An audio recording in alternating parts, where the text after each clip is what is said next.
Hey everyone, welcome back this channel. आज का हमारा टॉपिक है स्ट्रक्चर ऑफ एटॉमिक न्यूक्लियस और इसमें हम डिस्कस करेंगे रदरफोर्ड पार्टिकल स्कैटरिंग एक्सपेरिमेंट। नाम से पता चल रहा है कि पार्टिकल की हम क्या करेंगे, स्कैटरिंग कराएंगे। तो रदरफोर्ड ने पार्टिकल्स की स्कैटरिंग कराई थी और उससे हमें क्या रिजल्ट्स मिले हैं वो आज हम जानेंगे। Rutherford perform the gold foil experiment. Rutherford ने क्या किया, एक एक्सपेरिमेंट किया है जिसको हमने क्या बोला है, गोल्ड फॉइल एक्सपेरिमेंट बोला है। और इसको हम अल्फ़ा पार्टिकल स्कैटरिंग एक्सपेरिमेंट भी बोलते हैं। इसके काफ़ी नाम है, एक तो Rutherford particle scattering experiment, gold foil experiment, ठीक है, और अल्फ़ा पार्टिकल स्कैटरिंग एक्सपेरिमेंट। उसने क्या किया, उसने गोल्ड की फॉइल ली थी और उस पर अल्फ़ा पार्टिकल्स की बम्बारिंग कराई थी। मतलब कि उस पर बहुत सारे अल्फ़ा पार्टिकल्स क्या कराए थे, डाले थे। तो उसमें उसने ये ऑब्ज़र्व किया कि कुछ पार्टिकल्स तो मतलब कि पास हो गए थे गोल्ड फॉइल से और कुछ पार्टिकल्स डिफ्लेक्ट हो गए थे स्मॉल एंगल से और कुछ डिफ्लेक्ट हो गए थे काफ़ी लार्ज एंगल से और कुछ पार्टिकल्स ऐसे थे, ओनली 1% कह सकते हैं, या 10,000 में से सिर्फ एक पार्टिकल ऐसा था जो कि पूरे फुल मतलब कि 180 जिस एंगल से वो आया था उसी एंगल पर वो डिफ्लेक्ट हो गया था। तो देखते हैं क्या लिखा है इसमें। Rutherford perform the gold foil experiment also known as the alpha particle experiment. Rutherford ने क्या परफॉर्म किया था, गोल्ड फॉइल एक्सपेरिमेंट परफॉर्म किया था जिसको हमने अल्फ़ा पार्टिकल स्कैटरिंग एक्सपेरिमेंट भी बोलते हैं। In order to determine the structure of atom. Atom के स्ट्रक्चर को समझने के लिए उसने क्या किया, गोल्ड फॉइल पर अल्फ़ा पार्टिकल्स डाले। ठीक है, अब जैसे हम किसी का घर होता है, अगर हमें उसके घर के बारे में जानना है कि वो अंदर से कैसा है, कौन कौन रहता है, तो उस पर कुछ ना कुछ हमें एक्सपेरिमेंट करना होगा या उसके अंदर हमें जाना होगा, तभी तो पता चलेगा। इसी तरह रदरफोर्ड ने एटम के स्ट्रक्चर को डिफाइन करने के लिए ये एक्सपेरिमेंट किया कि एटम में क्या है। ठीक है, फिर in this experiment fast moving alpha particles कौन से होते हैं, आज के बाद हमें अल्फ़ा पार्टिकल याद रखना है कि जो हमारा He2 जो होता है वो हमारा क्या होता है, अल्फ़ा पार्टिकल होता है। जहाँ पर हमारा 2 क्या है, ये हमारा एटॉमिक नंबर है और Z4 क्या है, हमारा मास नंबर है। ठीक है, तो उसने अल्फ़ा पार्टिकल लिया, ये फास्ट मूविंग अल्फ़ा पार्टिकल लिए और इनको गोल्ड फॉइल पर पास करना शुरू कर दिया। ठीक है, अब क्या रिज़ल्ट मिला, रिज़ल्ट ये मिला कि ज़्यादातर अल्फ़ा पार्टिकल्स तो पास हो गए फॉइल से। ठीक है, ज़्यादातर अल्फ़ा पार्टिकल्स पास हो गए। Some of the alpha particles were deflected by small angles and few alpha particles were deflected by large angles. अब इसने कहा है कि कुछ अल्फ़ा पार्टिकल्स तो डिफ्लेक्ट हो गए स्मॉल एंगल से और कुछ अल्फ़ा पार्टिकल्स लार्ज एंगल से डिफ्लेक्ट हो गए। हम इसे ऐसे समझ सकते हैं कि मान लीजिए ये हमारी गोल्ड की फॉइल है, ठीक है, और यहाँ पर है हमारा एटम। ठीक है, अब यहाँ पर हमने अल्फ़ा पार्टिकल को पास करना शुरू किया। ठीक है, तो कुछ तो हमारे डायरेक्ट पास हो गए, कुछ अल्फ़ा पार्टिकल्स हमारे डायरेक्ट पास हो गए थे और कुछ जो है हमारे डिफ्लेक्ट हो गए, कुछ स्मॉल एंगल से हो गए, कुछ लार्ज एंगल से डिफ्लेक्ट हो गए। और 10,000 में से सिर्फ वन अल्फ़ा पार्टिकल जिस एंगल से गया था उसी एंगल से वो वापस आ गया। ठीक है, तो ये है हमारा रदरफोर्ड पार्टिकल स्कैटरिंग एक्सपेरिमेंट। अब जो ये हमारे रिजल्ट आए, अब इनको हमने कैसे, मतलब कि इनसे हमने क्या कंक्लूजन निकाला ये देख लेते हैं। Since maximum number of alpha particle pass through the gold foil without deflection, so most space inside the atom is empty.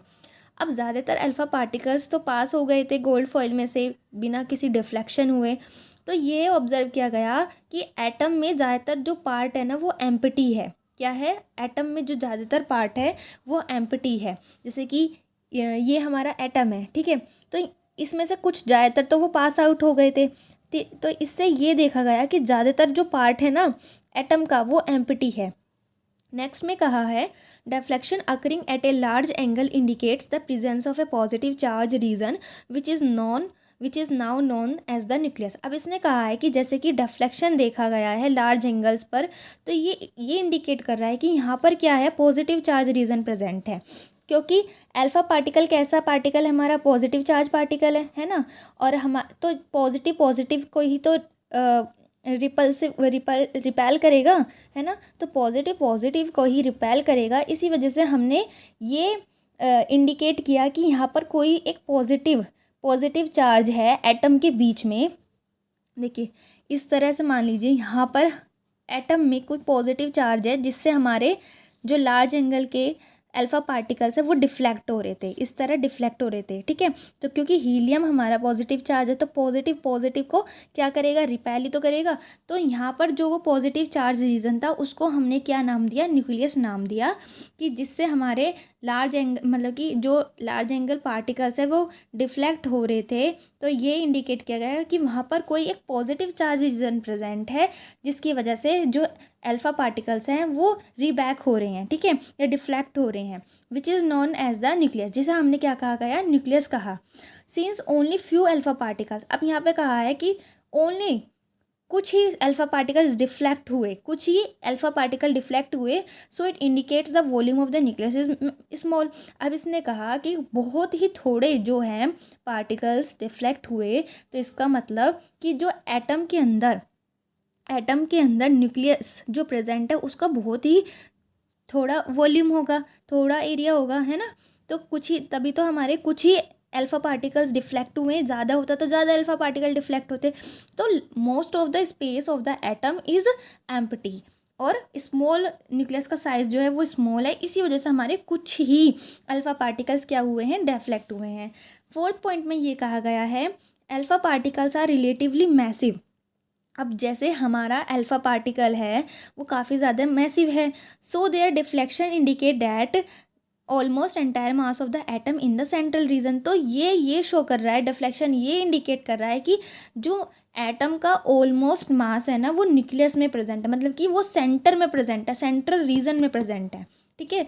तो आई होप आपको ये 4 पॉइंट्स बिल्कुल क्लियर हुए होंगे। अब नेक्स्ट देखते हैं, नेक्स्ट में है पोस्टुलेट्स क्या है रदरफोर्ड एटॉमिक मॉडल के।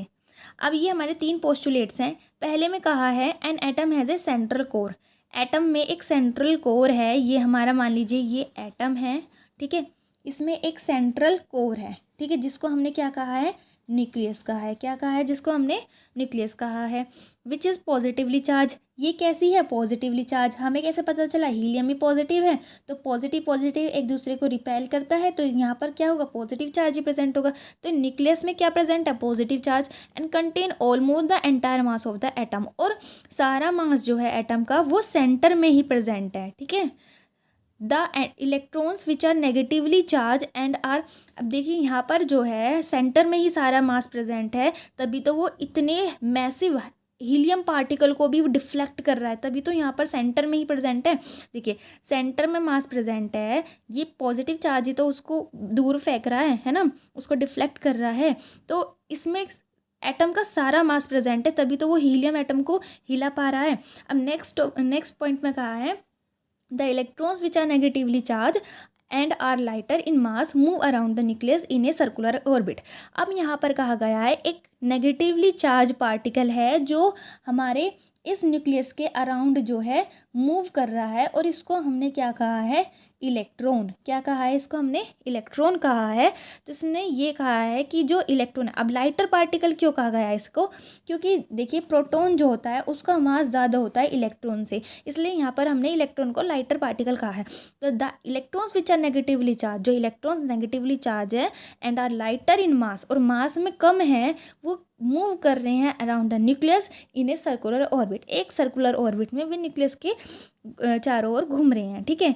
As a whole the atom has no charge, तो ये देखा गया कि एटम के पास कोई भी चार्ज नहीं है, क्योंकि अंदर पॉजिटिव चार्ज है और बाहर नेगेटिव चार्ज है, तो वो एक दूसरे को क्या कर रहे हैं, न्यूट्रलाइज कर रहे हैं। तो इसी वजह से ये भी कंक्लूड निकाला गया कि जो एटम है उसके पास कोई भी चार्ज नहीं है, ठीक है।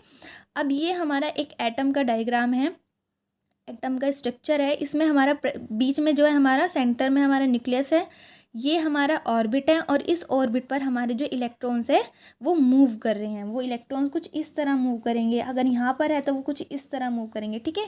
तो आई होप आपको ये रदरफोर्ड मॉडल समझ में आया होगा, और इसके कुछ ड्रॉबैक्स भी थे।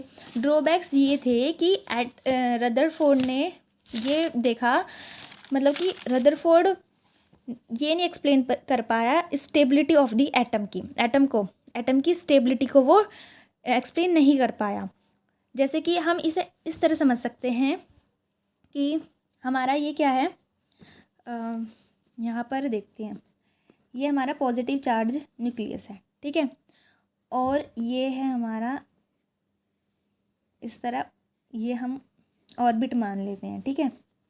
ये हमारे ऑर्बिट है। ये एक हमारा एटम है, इसमें हमारा न्यूक्लियस है सेंटर में, ठीक है। और ये जो है हमारा इलेक्ट्रॉन है, ठीक है। अब ये इलेक्ट्रॉन में क्या है, चार्ज है। और जब कोई चार्ज मूव करता है तो उसमें क्या आ जाता है, एक्सेलरेशन आ जाता है। और चार्ज में एक्सेलरेशन आने की वजह से क्या होता है, जो ये है इलेक्ट्रॉन जो है इलेक्ट्रोमैग्नेटिक वेव्स को रेडिएट करने लग जाते हैं, मतलब कि एक एनर्जी है जिसको वो रेडिएट करने लग जाएंगे, ठीक है। तो फिर जब ये यहाँ आएगा फिर एनर्जी रेडिएट होगी, यहाँ आएगा फिर एनर्जी रेडिएट होगी, तो इस तरह इसकी एनर्जी कम होती चली जाएगी और एक टाइम ऐसा आएगा कि ये जो है इस न्यूक्लियस के अंदर समा जाएगा। तो ड्रॉबैक इसका यही है कि ये स्टेबिलिटी, एटम की स्टेबिलिटी को बता नहीं पाया, ठीक है। तो आई होप आपको ये टॉपिक समझ में आया होगा। Thank you so much.